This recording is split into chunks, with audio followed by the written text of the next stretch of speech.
If Mickey Mouse ever gave you nightmares as a kid, you might want to skip this one, because Screamboat just asked the question, what if Steamboat Willie was a mutant rat on a murder spree? And the answer is awful. Absolutely, unapologetically awful. At first I thought, okay, cool drone shots, New York City ferry setting. Maybe we've got a fun trauma-style throwback here. But nope. Instead, we got a boat ride from hell, bad effects, and Disney puns that made me wish Fantasia had stayed a fever dream.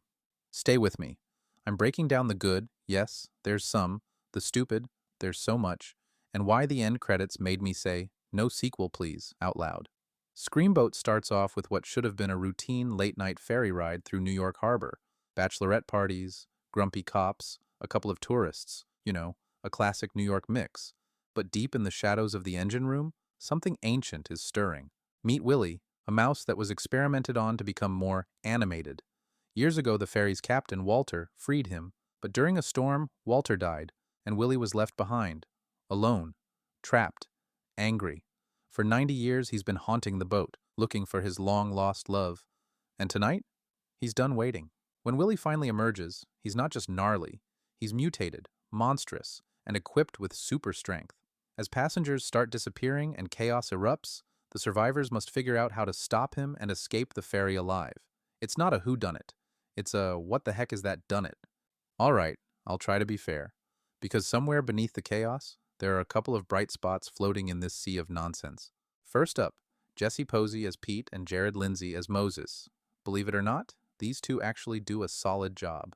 They bring some grounded energy to a movie where most of the cast plays cartoonish caricatures of New Yorkers. They're the rare moments where it feels like real people are reacting to this absurd situation, not just shouting one-liners or screaming into green screens. Now let's talk about David Howard Thornton. He's not Art the Clown this time. He's Screamboat Willie.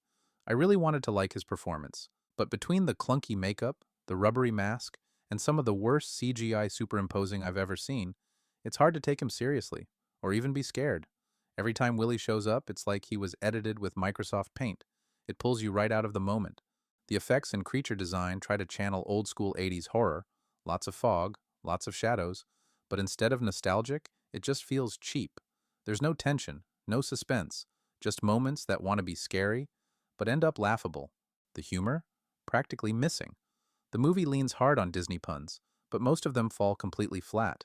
There's even a toy parrot that could have been funny, but instead, it's just there in silence, and all I could think was, if only Gilbert Gottfried were still around.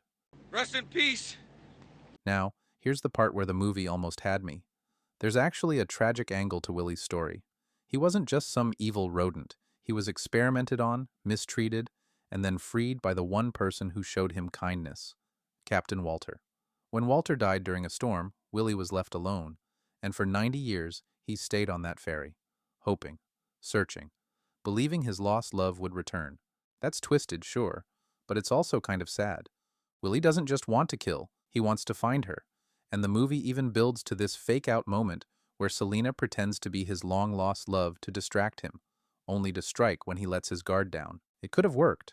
That blend of horror and heartbreak, that beauty and the beast gone wrong energy.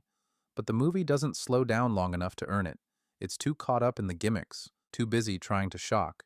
The idea is there, but the execution just doesn't connect. Do I recommend Screamboat?